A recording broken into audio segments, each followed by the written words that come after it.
იდეალურ მოცემულობაში მაღალი ინტელექტი პროგრესის, მეცნიერებისა და ჰუმანიზმის საწინდარია. მაგრამ რა ხდება მაშინ, როცა გენიალური გონება სიბნელეს უერთდება? როცა ტვინი, რომელსაც სამყაროს შეცვლა ან სიცოცხლის გადარჩენა შეეძლო, მკვლობის იდეალური იარაღად იქცევა. დღეს ჩვენ ვისაუბრებთ მათზე, ვინც საკუთარი ინტელექტი სიკვდილის კონვეირად აქცია. პატივცემული ექიმი, რომელსაც პაციენტები საკუთარ სიცოცხლეს ანტობდნენ, მათემატიკის გენიოსი, რომელმაც მთელს ცივილიზაციას ომი გამოუცხადა და იდეალური ჯარისკაცი, რომელიც წლების განმავლობაში შეუმჩნევალ ჭრილად რჩებოდა. რა ერთიანებთ მათ? გონების იარაღად ქცევა. ესაა სამი გონება, სამი სრულიად განსხვავებული სტრატეგია და ასობით წართმეული სიცოცხლე. მოკალათით თქვენს ეკრანებთან, რადგან დღეს ჩვენი მტერი არა იმპულსურობა, არამედ ცივი გათვლილი ინტელექტია.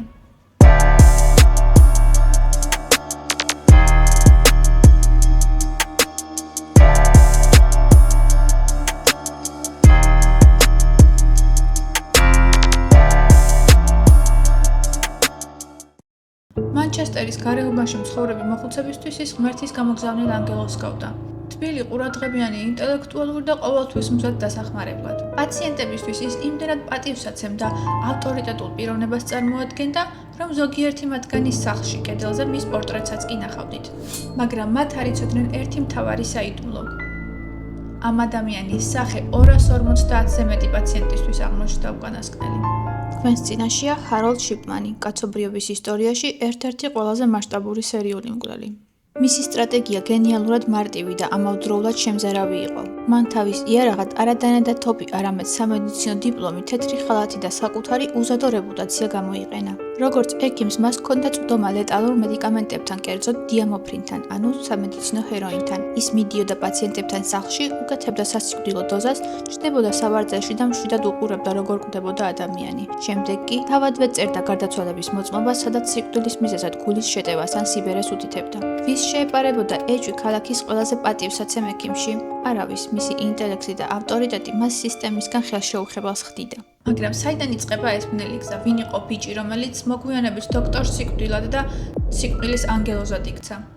ამის გასაგებად 50-იანი წლების ინგლისში, ნოტინგემის ერთ პატარა ჩაკეტილ ოჯახში უნდა შევიხედოთ. 1946 წლის იანვარი, ნოტინგემი. მუშათა კლასის ერთ ღვთისმოსავ მეთოდისტურ ოჯახში იბადება ჰაროლდ შიპმანი. მამა მძღოლი ჩვეულებრივი მშრომელი კაცი, დედა კი ვერა ბრიტანი, დიასახლისი და ოჯახის თავი. ის იყო ქალი, რომელიც შვილებს რკინის ხელით ზრდიდა. მუდმივად ჩააგონებდა მათ, რომ სხვა მეზობლებზე მაღლა იდგნენ. დედა აკონტროლებდა ჰაროლდის სოციალურ წრეს. ის თვლიდა, რომ სხვა ადგილობრივი ბავშვები მისი შვილის შესაფერისები არ იყვნენ, რის გამოც ჰაროლდი იზრდებოდა სრულ იზოლაციაში, მეგობრების გარეშე. ისწავლობდა სამყაროს ყურებას ზემოდან ამპარტავნულად. მისი ცხოვრების მთავარი ტრაგედია და გარდამტეხი მომენტი 17 წლის ასაკში დადგა, როდესაც დედამისი ფილტვის კიბოთი დაავადდა. ახალგაზრდა ჰაროლდი საათობით იჯდა მომაკვდავი დედის საწოლთან და უყურებდა მის გაუსაძლის ტკივილებს, რომელსაც მხოლოდ ერთი ადამიანი უმსუბუქებდა. ეს იყო ექიმი, კაცი, რომელიც მესიასავით მოდიოდა მათთან სახლში, იღებდა შპრიცს და ვერას ორგანიზმში მორფინი შეჰყავდა. სულ რამდენიმე წამში ტკივილი ქრებოდა, დედა მშვიდდებოდა. სწორედ მაშინ მის ქვეცნობიერში ღრმად ჩაიბეჭდა ორი რამ. პირველი, რომ თეთრი ხალათი გაძლევს სრულ ძალაუფლებას ადამიანებზე და მეორე, ნივთიერება სახელად დიამოფრინი სიცოცხლისა და სიკვდილის მთავარი გასაღებია. დედის სიკვდილიდან სულ მალე ჰაროლდ შიპმანი სამედიცინო ფაკულტეტზე აბარებს და მიზანმიმართულად მიჰყვება კარიერულ კიბეს. პარალელურად ის პირად ცხოვრებასაც აწყობს, სწორედ მოჰყავს პრიმროუზ ვესტი, რომელთანაც 4 შვილი შეეძინა. შიპმანის ყოველდღიურობა გარედან სრულიად ნორმალური, სტაბილური და სამაგალითოც კი ჩანდა, თუმცა უნივერსიტეტის კედლებში მისი ნამდვილი ბუნება მაინც იჩენდა თავს. კოლეგები და თანაკურსელები მას იხსენებენ როგორც უცნაურ, ამპარტავან სტუდენტს, რომელიც არავის უმეგობრდებოდა. მაგრამ როდესაც საქმე მედიცინას ეხებოდა, მას მიაჩნდა, რომ უშეცდომო იყო.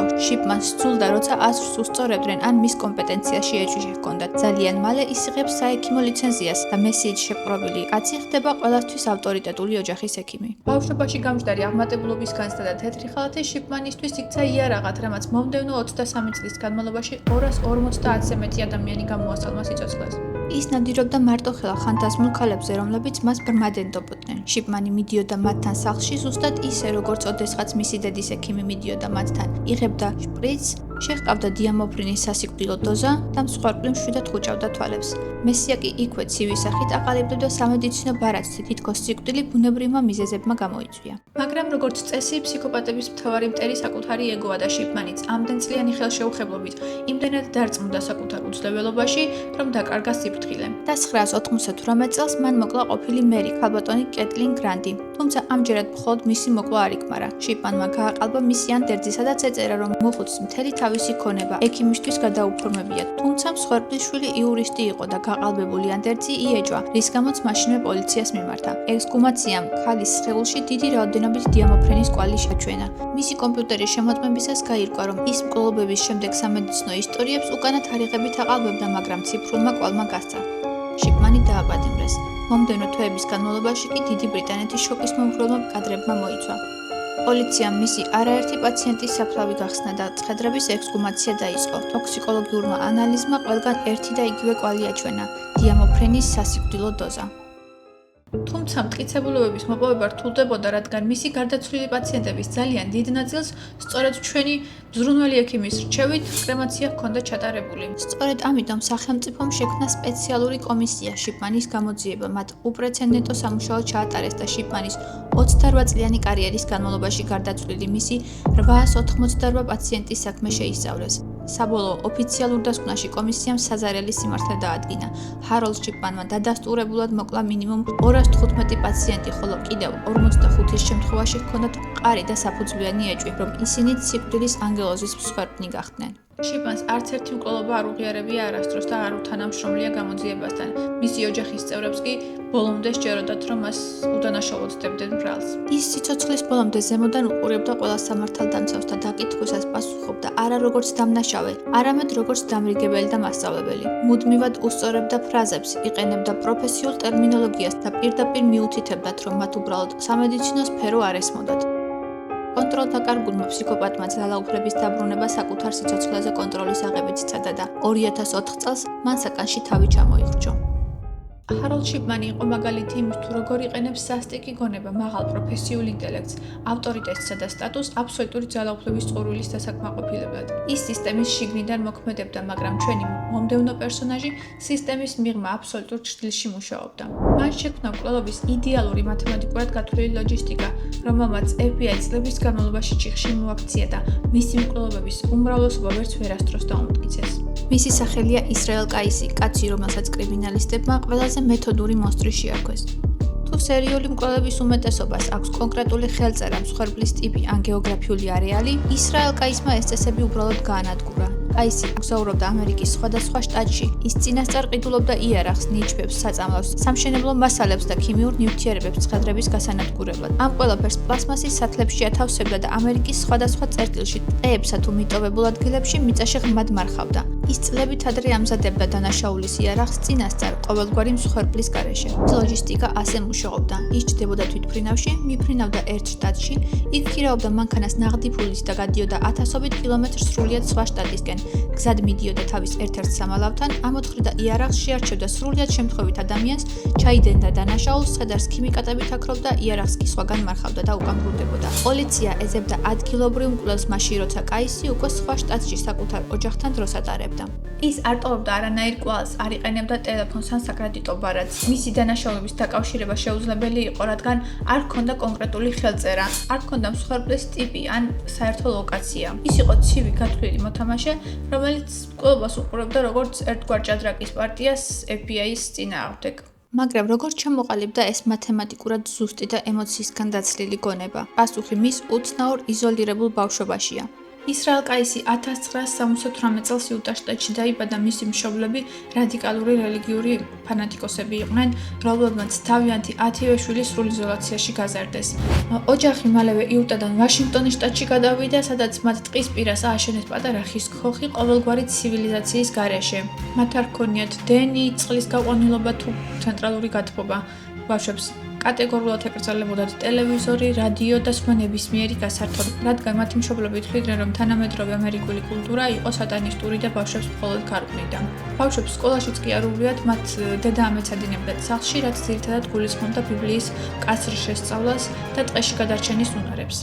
აქ კაისის ოჯახი შეუერთდა რასისტულ ექსტრემისტულ ეკლესიას კიდობანს, სადაც თეთრკანიანთა უზენაესობასა და სხვა რასების სიძულვილს ქადაგებდნენ. მათი უახლოესი მეზობლები კი კეჰოუს ოჯახი გახდნენ. ისინი ამავდროულად ამ ეკლესიის წევრებიც იყვნენ. ბიჭები, რომლებთან ერთადაც კაისი ბავშვობაში ტყეში ნადირობდა და თამაშობდა, მოგვიანებით ტერორისტები და მკვლელები გახდნენ. დღეს კეჰოუს ძმებიც და მათი მამაც ციხეშია. ასეთმა გარემომ ხელი შეუწყო კაისის ანტისოციალურ და ემპათიისგან დაცლილი პიროვნების ჩამოყალიბებას. ფსიქოპათიის პირველი ნიშნებიც სწორედ აქ გამოავლინა. თინეიჯერობისას ის უკვე აწამებდა და ხოცავდა ცხოველებს. მისივე სიტყვების ციტირება რომ გავაკეთო, ყველაფერს, რასაც გული უცემდა. პარალელურად კი მეზობლების სახლებში იპარებოდა, იპარავდა იარაღს და ტყეში განზრახ აჩენდა ცეცხლს. 20 წლის ასაკში მან სრულად უარყო მშობლების რელიგია და თავი ათეისტად გამოაცხადა, რასაც ოჯახში მწვავე კონფლიქტი მოჰყვა და მშობლებმა ის სახლიდან გააგდეს, ასევე აუკრძალეს თავის და-ძმებთან ურთიერთობა სამუდამოდ. კაისის დამოუკიდებელი ცხოვრება კი არმიაში ჩარიცხვით დაიწყო.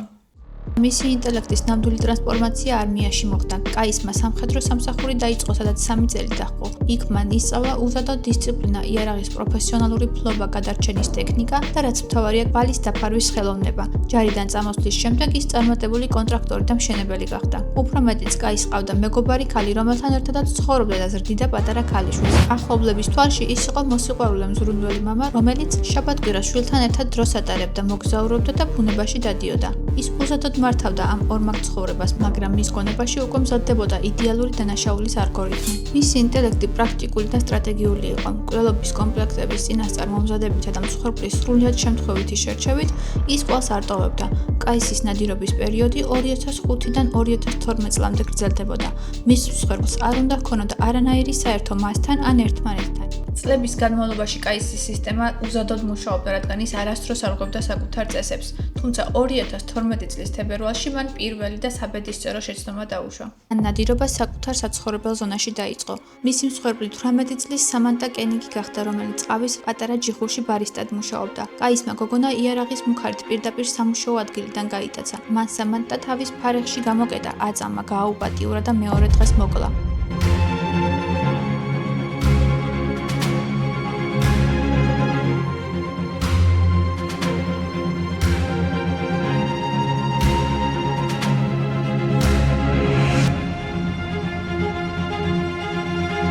მკვლელობის შემდეგ კაისმა ცხედარი ფარეხში დატოვა, თავად კი ოჯახთან ერთად წავიდა სამოგზაუროდ. ორკვირიანი ვოიაჟიდან დაბრუნებულმა კი საზარელი მანიპულაცია მოიფიქრა. მან სამანტას ცხედარს მაკიაჟი გაუკეთა, თვალები ძაფით გაუხილა და ხელში ახალი გაზეთი დააჭერინა, რათა შეექმნა ილუზია, თითქოს გოგონა ჯერ კიდევ ცოცხალი იყო. კაის მამას ასე ფოტო გადაუღო და ოჯახს გამოსასყიდად $30,000 მოსთხოვა. თანხა სამანტას საბანკო ანგარიშზე უნდა ჩარიცხულიყო.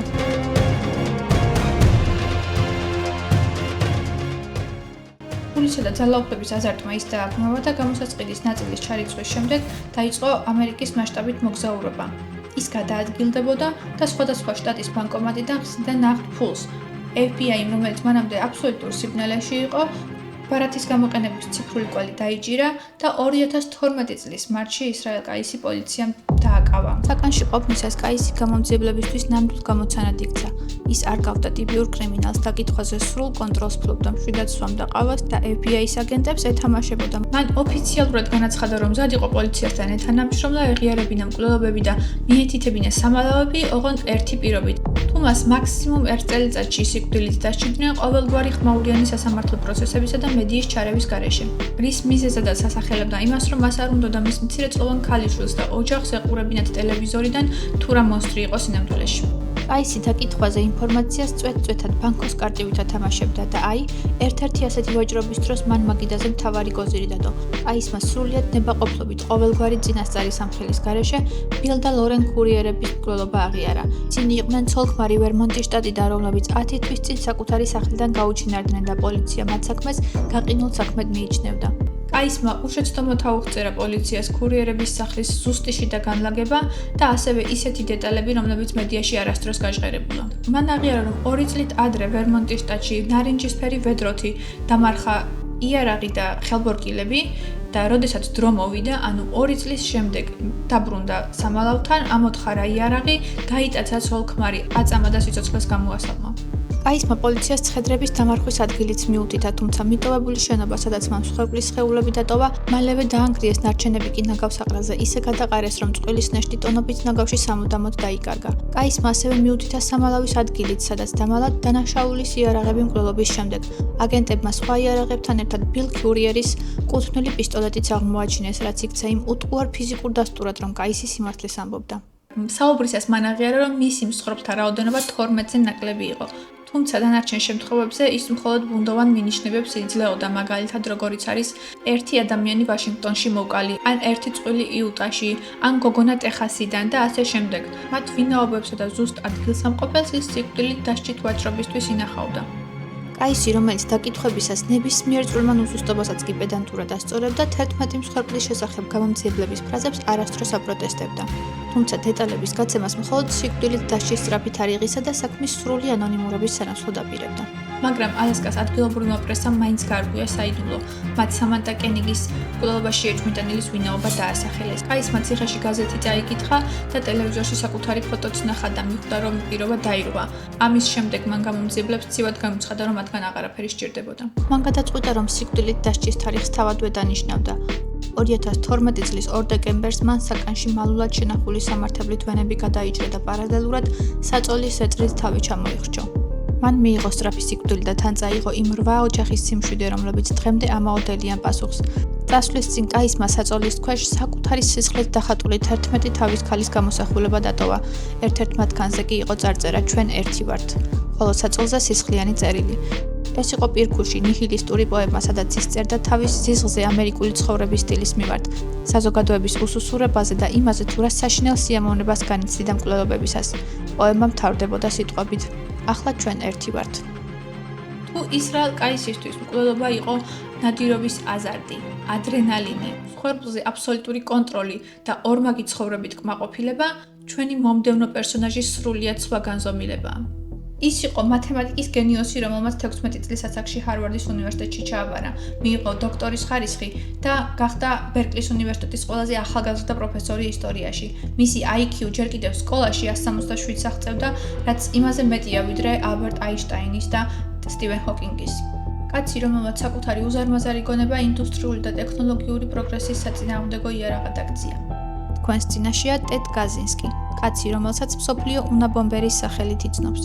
კაზინსკის ღრმად სწამდა, რომ თანამედროვე პროგრესი ანადგურებდა ბუნებას, ადამიანს კი ართმევდა თავისუფლებას და უზღუდავდა გადარჩენის პირველად ინსტინქტებს. მან მოულოდნელად მიატოვა პრესტიჟული კარიერა, უარი თქვა ყოველგვარ ცივილიზაციაზე და დასახლდა მონტანას უდაბურ ტყეში, პატარა ხის ქოხში, ელექტროენერგიისა და წყლის გაყვანილობის გარეშე, სადაც ამ პრიმიტიულ გარემოში საკუთარი ხელით ქმნიდა წარმოუდგენლად დახვეწილ საბოსტო ბომბებს. მან აიძულა ქვეყნის უმსხვილესი გაზეთები ვაშინგტონ პოსტი და ნიუ იორკ თაიმსი, რომ მისი 95,000 სიტყვიანი მანიფესტი პირველივე გვერდებზე დაებეჭდათ, წინააღმდეგ შემთხვევაში თვითმფრინავის ჰაერში აფეთქებით იმუქრებოდა. უნაბომბერის საქმე გახდა ყველაზე ხანგრძლივი და ყველაზე ძვირადღირებული გამოძიება FBI-ის ისტორიაში.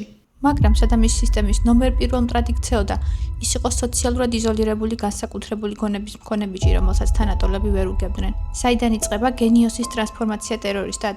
მოდი დავბრუნდეთ მის ბავშვობაში, სადაც ყველაფერი დაიწყო. თეოდორ ჯონ კაზინსკი 1942 წელს ჩიკაგოში განათლებული პოლონელი ემიგრანტების ოჯახში დაიბადა. ის იყო ჩვეულებრივი ჯანმრთელი ბავშვი, სადაც ცხათვის ასაკში წოვე ჭინჭრის ცივება არ განუვითარდა. ამის გამო ის საავადმყოფოში მოათავსეს, სადაც მაშინდელი სამედიცინო წესების მიხედვით მშობლებს ბავშვების მონახულების უფლებას არ აძლევდნენ. რამდენიმე კვირის განმავლობაში ჩვილი ბავშვი სრულიად მარტო უცხო ადამიანების გარემოცვაში იყო მშობლებისგან მოწყვეტილი, სადაც მტკივნელ პროცედურებს უტარებდნენ. ასეთ ადრეულ ასაკში დედასთან განცალკევება ბავშვის ფსიქიკაზე უმძიმეს ტრამულ კოსტოვებს. ტედის დედა ვანდა კაზინსკი სიცოცხლის ბოლომდე თვლიდა, რომ სწორედ ამ ჰოსპიტალიზაციამ დააზიანა ბავშვის ფსიქიკა შეუქცევადად. ტედ კაზინსკი ბავშვობიდან განსაკუთრებული ინტელექტით გამოირჩეოდა, მისი IQ-ს მაჩვენებელი ჯერ კიდევ სკოლაში შეადგენდა 167-ს. მათემატიკაში ის ისეთ ამოცანებს ხსნიდა, რომლებიც მასწავლებლებს უჭირდა. სწორედ ნიჭიერების გამო მან მე-5 კლასიდან პირდაპირ მე-7 კლასში გადაინაცვლა, ხოლო მოგვიანებით მე-11 კლასიც გამოტოვა. ინტელექტს მეორე მხარეც ჰქონდა, სოციალური კატასტროფა. ასაკობრივი და ინტელექტუალური სხვაობის გამო ტედი მუდმივად გარიყური და თანაკლასელების მხრიდან დაცინვის მსხვერპლი იყო. ამან მას სოციალური უნარების სრულიად დაუქვეითა და მარტო სულ ჩაკეტილ ადამიანად აქცია. ერთადერთი ადამიანი, ვისაც მისი ესმოდა და მის უცნაურ იდეებს იზიარებდა, მისი უმცროსი ძმა, დევიდი იყო. მათ სხვა ბავშვებთან თამაშს ყოველთვის ერთმანეთთან ყოფნა ერჩივნათ. ტედი დიდ დროს ატარებდა ბუნებაში ხეტიალში, სადაც დევიდიც ხშირად მიჰყვებოდა ხოლმე, მაგრამ ტყეში სეირნობის გარდა ტედს კიდევ ერთი გადაცემა ჰქონდა. ის სახლში საკუთარ ოთახში საათობით იჯდა და აწყობდა პატარა ზომის ასაფეთქებლებსა და შუშყუნებს, რომლებსაც შემდეგ ტყეში სეირნობისას ცდიდა ხოლმე. მიუხედავად სოციალური იზოლაციისა, კაზინსკის აკადემიური მომავალი ბრწყინვალე ჩანდა 16 წლის ასაკში, როდესაც ჯერ მისი თანატოების სკოლის დამთავრებაზეც არ ფიქრობდნენ, მან ამერიკის ყველაზე პრესტიჟული უნივერსიტეტის ჰარვარდის კარი შეაღო. თუმცა სწორედ ჰარვარდში ელოდა მას ის, რამაც მისი ისედაც მყიფე ფსიქიკა საბოლოოდ გაანადგურა. ექსპერიმენტი, რომელმაც გენიოსისგან მონსტრი შექმნა. 1959 წელს ჰარვარდის უნივერსიტეტის პროფესორმა ჰენრი მიურეიმ დაიწყო საიდუმლო პროექტი. მას აფინანსებდა გამოძიების ფედერალური ბიურო და ცენტრალური სადაზღვეო სამმართველო. ეს იყო ცნობილი და საზარელი პროექტის MK Ultras ნაწილი. მიზანი მარტივი და სასტიკი იყო ადამიანის ფსიქიკის სრული გადაპროგრამირება და კონტროლი. ექსპერიმენტისთვის მიურეიმ ჰარვარდის ყველაზე ნიჭიერი 22 სტუდენტი შეარჩია. ობიექტი 22 კი აღმოჩნდა 17 წლის ტედ კაზინსკი. თავდაპირველად სტუდენტებს თხოვეს დაეწერათ ესეები საკუთარ ფასეულობებზე, ოცნებებსა და ფილოსოფიურ შეხედულებებზე. ტედმაც, რომელიც თვლიდა, რომ ლეგენდარული პროფესორის მეცნიერული პროგრესისთვის გათვლილ პროექტში ღებულობდა მონაწილეობას, ამ ნაშრომში მთელი თავისი შინაგანი სამყარო გადაშალა.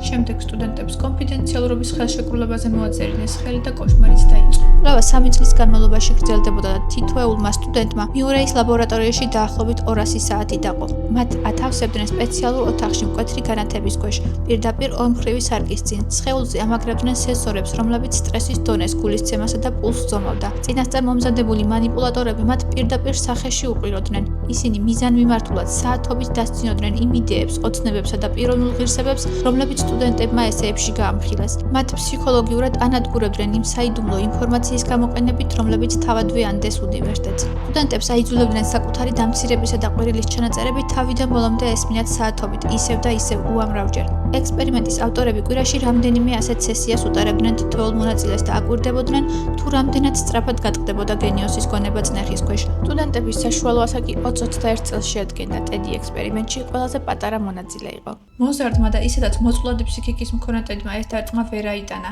ყოველი სესიის დროს აპარატურა მისი სტრესის არანორმალურად მაღალ დონეს აფიქსირებდა, თუმცა გარეგნულად ის ყველაზე ნაკლებად იმჩნევდა სტრესს ან ბრაზს. ჰარვარდის უნივერსიტეტის დამთავრების შემდეგ კაზინსკიმ მათემატიკის დოქტორის ხარისხიც მიიღო და ბერკლის უნივერსიტეტის ყველაზე ახალგაზრდა ასისტენტ პროფესორი გახდა. მისი კარიერა იდეალურად ვითარდებოდა, თუმცა შინაგანად ის უკვე სულ სხვა ადამიანი იყო. მის გონებაში უკვე ღრმად იყო ჩაბეჭდილი აზრი, რომ სისტემა არის ბოროტება, რომელიც ადამიანს ანადგურებს და შესაბამისად თავად უნდა განადგურდეს. შურისძიების წყურვილი კი ყოველდღიურად იზრდებოდა. 1970 წელს ყოველგვარი ახსნა განმარტების გარეშე ტედ კაზინსკიმ ბერკლის უნივერსიტეტი მიატოვა. გადავიდა მონტანა შტატში ქალაქ ლინკოლნის მახლობლად უდაბურ ტყეში. მას სურდა გაქცეოდა თანამედროვე საზოგადოებას. გამხდარიყო აბსოლუტურად დამოუკიდებელი და ეცხოვრა ბუნებაში ცივილიზაციისგან შორს. მან საკუთარი ხელით ააშენა პატარა ხის ქოხი, ელექტროენერგიის, გაზის, წყალგვაყანილობის გარეშე, სადაც ნადირობდა, აგროვებდა კენკრას, კითხულობდა წიგნებს და ცხოვრობდა როგორც პირველყოფილი ადამიანი. მან მაქსიმალური დისტანცირება მოახდინა ოჯახთან და მისთვის ერთადერთ ახლობელ ადამიანთან, უმცროს ძმასთან დევიდთანაც კი. მალევე დევიდმა ცოლის შერთვა გადაწყვიტა, რაც ტედმა უდიდეს პიროვნულ ღალატად მიიჩნია. მისთვის ეს იყო მათი საერთო განდეგილობის იდეის მსხრევა და სისტემის ნაწილად ქცევა. მან ძმას შეურაცხყოფებით სავსე წერილი გაუგზავნა და კავშირი სამუდამოდ გაწყვიტა. კაზინსკის ეგონა, რომ სისტემას გაექცა და 7 წლის განმავლობაში უწყინარი განდეგილივით ცხოვრობდა, თუმცა ინდუსტრიულმა მანქანამ მისი ქოხის კარტანაც მიაღწია. ერთ დღესაც სეირნობისას აღმოაჩინა, რომ მისი ქოხის მახლობლად გზის გაყვანა იწყებოდა და სწორედ ამ მომენტში გადაწყვიტა, რომ გაქცევა და დამალვა უკვე შეუძლებელი იყო, რადგან ადრე თუ გვიან სისტემა ყველაფერში თანტყავდა. სწორედ ამ პრიმიტიულ ქოხში ყოველგვარი ელექტრონული ხელსაწყოების გარეშე მან დაიწყო ასაფეთქებელი მოწყობილობების შექმნა. კაზინსკი იყენებდა მხოლოდ ხეს, ნაგავში ნაპოვნ ლითონის მილებსა და საყოფაცხოვრებო ქიმიას, რომლის ყიდვაც ნებისმიერ მაღაზიაში იყო შესაძლებელი. მან შექმნა ბომბები, რომლებიც არ ტოვებდა არანაირ ბიოლოგიურ კვალს, DNM-ს ან თითისანაბეჭდს. FBI-მ 17 წელი ვერ იპოვა კვალი, რადგან ეს ბომბები ცივილიზაციის მიღმა სანთლის შუქზე იქმნებოდა. 1978 წლის 25 მაისს ტედმა პირველი ბომბი ჩრდილო-დასავლეთის უნივერსიტეტში გაგზავნა. ამანათი დათვის თანამშრომელმა გახსნა, რასაც აფეთქება მოჰყვა და მან მსუბუქი დაზიანებები მიიღო. მომავალ წელს მან ბომბი ამერიკის ავიახაზების სამგზავრო თვითმფრინავის საბარგულში მოათავსა. ბომბი ტექნიკური გაუმართავების გამო ბოლომდე არ აფერდგა, თუმცა თვითმფრინავი სასწრაფოდ დაეშვა და გამომძიებლებმა დაადგინეს, რომ ბომბს სრულიად რომ ემუშავა ბორტზე მყოფი 98 ადამიანი დაიღუპებოდა. სწორედ ამ შემთხვევის შემდეგ ჩაერთო საქმეში FBI. ვინაიდან სამიზნეები, უნივერსიტეტები და ავიაკომპანიები იყვნენ, საქმეს კოდური სახელი მიენიჭა. 17 წლის განმავლობაში ტედმა 16 ბომბი ააფეთქა, რასაც ემსხვერპლა 3 ადამიანის სიცოცხლე და 23 დაშავდა. გამოძიებაში ჩართული იყო ასობით აგენტი, დაიხარჯა 50 მილიონზე მეტი, რაც იმ დროისთვის უპრეცედენტო რიცხვები იყო, თუმცა უნაბომბერი უხილავი რჩებოდა. 1995 წელს კაზინსკიმ უპრეცედენტო ნაბიჯი გადადგა. მან წერილი გაუგზავნა ქვეყნის წამყვან გაზეთებს New York Times და Washington Post და შესთავაზა გარიგება. ტერორი შეწყდებოდა თუ ისინი უცვლელად დაბეჭდავდნენ მის 35,000 სიტყვიან მანიფესტს, ინდუსტრიული საზოგადოება და მისი მომავალი. ხანგრძლივი ფიქრის შემდეგ FBI-ის რეკომენდაციით გაზეთებმა მანიფესტი დაბეჭდეს. მათ იმედი ჰქონდათ, რომ ტექსტის სტილით ვინმე მკვლელს ამოიცნობდა. მანიფესტი იწყებოდა ფრაზით „ინდუსტრიულმა რევოლუციამ და მისმა შედეგებმა კაცობრიობისთვის კატასტროფა მოიტანა“. კაზინსკი ამტკიცებდა, რომ ტექნოლოგიური პროგრესი ადამიანს ართმევდა ავტონომიას და სისტემის მონად აქცევდა. ის ამბობდა, რომ საზოგადოება იმდენად დამოკიდებული გახდებოდა მანქანებზე, რომ მათ გარეშე გადაწყვეტილების მიღების უნარს დაკარგავდა. მისი აზრით, თანამედროვე ტექნოლოგიები ადამიანებს შორის რეალურ კავშირს გაწყვეტდა და გამოიწვევდა მასობრივ ფსიქოლოგიურ პრობლემებს, დეპრესიასა და გაუცხოებას. შემოიტანა სუროგატული აქტივობის ცნება. ის თვლიდა, რომ ძველად ადამიანი ენერგიას ხარჯავდა გადარჩენისთვის, როგორიცაა ნადირობა, სახლის შენება, საკვების მოპოვება, რაც მას ბუნებრივ კმაყოფილებას ჰქრიდა. დღეს კი, როცა ყველაფერი მზადაა, ადამიანი იძულებულია დაკავდეს უსარგებლო სუროგატული საქმეებით, როგორიცაა კარიერული რბოლა, გართობა, ვიდეო თამაშები ან ჰობი, რაც რეალურად მხოლოდ ილუზიაა და ადამიანს შინაგან სიცარიელეს უტოვებს. კაზინსკის რწმენით, სისტემის რეფორმირება შეუძლებელი იყო. ერთადერთი გამოსავალი მისი სრული განადგურება და ბუნებაში დაბრუნება გახლდათ. FBI-ის იმედი გამართლა და მანიფესტის შემთხვევით წაიკითხა დევიდის ცოლმა ლინდამ და ტექსტი სასწრაფოდ ქმარს აჩვენა. ხაზებს შორის დევიდმა ამოიცნო ის უცნაური ფილოსოფიური იდეები, სიტყვები და ფრაზები, რომელსაც ტედი მათი ბავშვობისა და ახალგაზრდობის დროიდან მიმოწერებში ხშირად იყენებდა. დევიდი არჩევანის წინაშე დადგა, დაეცვა საკუთარი ძმა თუ გადაერჩინა უდანაშაულო ადამიანების სიცოცხლე. მან FBI-ს მიმართა, თუმცა ერთი პირობით. პროკურატურა მის ძმას სიკვდილით არ დასჯიდა. 1996 წლის 3 აპრილს FBI-ის აგენტები მონტანას ტყეში მდებარე ქოხს მიადგნენ. მათ ტედ კაზინსკი ყოველგვარი წინააღმდეგობის გარეშე დააკავეს. ჭრეკისას ქოხში იპოვეს კიდევ ერთი აფეთქებისთვის გამზადებული ბომბი და მისი საიდუმლო დღიურები, ჩანაწერები, რომლებმაც მისი იდეოლოგიური ნიღაბი სრულიად ჩამოხსნა. დღიურში ტედი პირდაპირ აღიარებდა, რომ მას სძულდა საზოგადოება, რადგან მთელი ცხოვრება გარიყული და მარტოსული იყო, ხოლო ბომბების აფეთქება შურისძიების წყურვილს უკლავდა. სასამართლოზე ადვოკატები ცდილობდნენ მის შეურაცხადად გამოცხადებას, რათა სასჯელი შეემსუბუქებინათ, თუმცა ტედმა, რომლისთვისაც საკუთარი გონება ყველაფერი იყო, ეს სასტიკად გააპროტესტა, მას ერჩივნა მკვლელად და ტერორისტად აღიარებინათ ვიდრე გიჟად. მას სამუდამო პატიმრობა მიესაჯა ყოველგვარი შეწყალების უფლების გარეშე. ტედ კაზინსკიმ სიცოცხლის ბოლო წლები მკაცრი რეჟიმის ციხეში, კვლავ სრულ იზოლაციაში გაატარა, ისე როგორც ეს 9 თვის ასაკში საავადმყოფოს პალატიდან დაიწყო. ციხეში კაზინსკი ათასობით წერილს იღებდა მისი იდეებისა და ანტიტექნოლოგიური მანიფესტის გამო. ის მკაცრი ასკეტი იყო და რომანტიკული წერილების ავტორებს მაშინვე ბლოკავდა. თუმცა ციხეში მან ნამდვილი სიყვარული მაინც იპოვა. მისი მიმოწერა მონტანელ ქალთან, ჯოი რიჩარდსთან, ღრმა გრძნობებში გადაიზარდა. კაზინსკი მას თავის ანგელოს უწოდებდა და საკანში მისთვის კლასიკურ მუსიკასაც ქმნიდა, მანამ ქალი კიბოთი არ გარდაიცვალა. ციხეში მან რამდენიმე წიგნიც გამოსცა. წიგნებში კაზინსკი არასდროს საუბრობდა საკუთარ კრიმინალურ ქმედებებზე. იგი მთელ დროს უთმობდა ფილოსოფიურ, ისტორიულ და სოციალურ ანალიზს. ეკოანარქისტები მას დღემდე ციფრული სამყაროს კრახის წინასწარმეტყველად მიიჩნევენ და ინტერნეტში დღემდე არსებობს მისი იდეოლოგიური მიმდევრების მთელი სუბკულტურა. სიცოცხლის ბოლო წლებში კაზინსკი ჩრდილოეთ კაროლინის ციხის სამედიცინო ცენტრში იმყოფებოდა, სადაც კიბოს დიაგნოზის გამო გადაიყვანეს. ის მძიმე დეპრესიას ებრძოდა და საბოლოოდ მკურნალობაზეც უარი თქვა. 91 წლის კაზინსკიმ 2023 წლის 10 ივნისს საკანში თავი ჩამოიხრჩო. ადამიანის ფსიქიკა ძალიან ფაქიზი, რთული და კომპლექსური რამაა. როდესაც მოულოდნელ სტრესს, ტრამვას ან უზარმაზარ ფოთვას ვაწყდებით, ჩვენი გონება რთავს ავარიულ სისტემას, რასაც ფროიდმა ეგოს დაცვითი მექანიზმები უწოდა. ეს მექანიზმები არაცნობიერია, ანუ ჩვენ ვერც კი ვხვდებით, ისე ვიწყებთ მათ გამოყენებას. ძირითადი დაცვის მექანიზმებია განდევნა, მტკივნეული აზრებისა და მოგონებების ავტომატური ბლოკირება არაცნობიერში. როდესაც გონება ბლოკავს მტკივნეულ განცდებს, რის გამოც შეიძლება ადამიანს არც ახსოვდეს ტრამვული მოვლენა, თუმცა ის აკვირატებული აზრებისა და შიშების სახით იჩენს თავს. უარყოფა, აშკარა რეალობის ან ფაქტების მიღებაზე უარის თქმა. პროექცია, საკუთარი მიუღებელი თვისების ან სურვილების სხვისთვის მიწერა. ჩანაცვლება, აგრესიის ან ემოციის გადატანა უსაფრთხო ობიექტზე, მაგალითად როგორიცაა სამსახურში გაბრაზების გამო სახლში კარის გაჯახუნება. რეგრესია, სტრესული სიტუაციის დროს ბავშვური ქცევის განახლება. რეაქტიული ფორმაცია, რეალური, მაგრამ მიუღებელი სურვილის მისი საპირისპირო ქცევით დემონსტრირება, მაგალითად ვინმეს მიმართ ანტიპათიის შენიღბვა გადაჭარბებული თავაზიანობით. სუბლიმაცია, ნეგატიური ენერგიის ან სურვილების სოციალურად მისაღებ პოზიტიურ ქმედებად გარდაქმნა. მაგალითად, როგორიცაა აგრესიის სპორტში მიმართვა. ეს მექანიზმი ყველაზე ჯანსაღ თავდაცვით მექანიზმად ითვლება.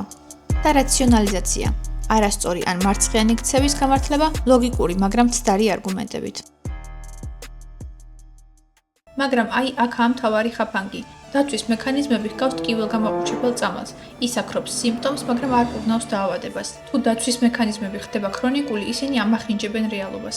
მაგრამ რა ხდება მაშინ, როდესაც ამ დამახინჯებულ რეალობას ემატება ბნელი აზრები, შურისძიების წყურვილი და უზარმაზარი ინტელექტი. სწორედ აქ იწყება ყველაზე საშიში ფსიქოლოგიური ფენომენი. ამ ადამიანებისთვის რაციონალიზაცია ხდება არა უბრალოდ თავდაცვა, არამედ იდეალიზებული მიზანი. მათ სჯერათ, რომ მათი შურისძიება ან ბნელი ჩანაფიქრი უფრო დიდ მიზანს ემსახურება. მათი გონება იმდენად დახვეწილ ლოგიკურ ჯადს აგებს, რომ საკუთარ სიბოროტეს უმაღლეს სათნოებად და სამართლიანობად აქცევს. ინტელექტი თავისთავად არც ბოროტია და არც კეთილი, ის უბრალოდ უძლიერესი ძრავაა და თუ ამ ძრავას არ გააჩნია მორალური ჩარჩოები ან ემპათია, ის აუცილებლად კატასტროფამდე მივა. სწორედ ისე, როგორც ეს ჩვენი სამივე პერსონაჟის შემთხვევაში მოხდა. მათი დაკავება წლების განმავლობაში თითქმის შეუძლებელი იყო. ერთი 10 წლეულების მანძილზე ატერორებდა ქვეყანას ტყიდან გამოგზავნილი ბომბებით. მეორე წლებით ადრე მარხავდა მკვლელობის იარაღებსა და ხელსაწყოებს მთელს ამერიკაში, მანამ მსხვერპლს საერთოდ შეარჩევდა. მესამესთან კი თავისი ფეხით მიდიოდნენ მისი მსხვერპლები დახმარებისა და გადარჩენის იმედით. სამართალდამცავებმა და FBI-მ მათ დასაჭერად უპრეცედენტო რესურსები და მილიონობით დოლარი დახარჯეს. რატომ? იმიტომ, რომ მათ უბრალო, იმპულსურ კრიმინალთან კი არა, უმაღლესი დონის მოჭადრაკესთან უწევდათ თამაში, სადაც ყოველი სხვა წინასწარ იყო გათვლილი. ტედ კანზინსკის მანიფესტი იყო სხვა არაფერი თუ არა გენიალურად შეფუთული რაციონალიზაცია. ბავშვობის ტრავმებმა და ჰარვარდის ექსპერიმენტში მიღებულმა ფსიქიკურმა დაზიანებამ მასში უდიდესი ბრაზი დააგროვა. ნებისმიერ სხვა ადამიანს ეს ბრაზი შესაძლოა დეპრესიაში ან უმისამართო აგრესიაში გადაეზარდა, მაგრამ კანზინსკის მათემატიკურმა გონებამ ეს პირადი ბողმა გლობალურ, ანტიტექნოლოგიურ ფილოსოფიად აქცია. მან საკუთარი თავი დაარწმუნა, რომ ხალხს იმიტომ კი არ კლავდა, რომ გაბოროტებული იყო, არამედ იმიტომ, რომ კაცობრიობა სისტემის მონობისგან ეხსნა. ჰაროლდ შიპმანის ღმერთის კომპლექსით მჭიდროდ იყო დაკავშირებული მისი ბავშვობის ტრავმასთან და რაციონალიზაციასთან. ის ქვეცნობიერად იმავე სცენარს იმეორებდა მოხუც პაციენტებთან, რომელთაც თითქოს ტანჯვისგან იხსნიდა და შვებას აძლევდა. დროთა განმავლობაში კი მას ნამდვილი დამოკიდებულება ჩამოუყალიბდა სიკვდილზე აბსოლუტური კონტროლის მიმართ. ინტელექტი უდიდესი ნიჭია, თუმცა ემპათიის გარეშე მხოლოდ მგრევის ობიექტია. ადამიანის რეალურ მასშტაბს განსაზღვრავს არა მისი IQ-ს ციფრები, არამედ ის თუ როგორ იყენებს ამ გონებას სხვასთან ურთიერთობაში. რამდენად შეუძლია სხვისი მოსმენა არა პასუხის გასაცემად, არამედ მისი პერსპექტივის გასაგებად და რამდენად შეუძლია საკუთარი თუ სხვისი ემოციების გააზრება და მასზე ჯანსაღი, ადეკვატური რეაგირება. აუცილებლად გამოიწერეთ ჩემი არხი და დამიტოვეთ თქვენი აზრი დღევანდელი ჩვენი პერსონაჟების შესახებ.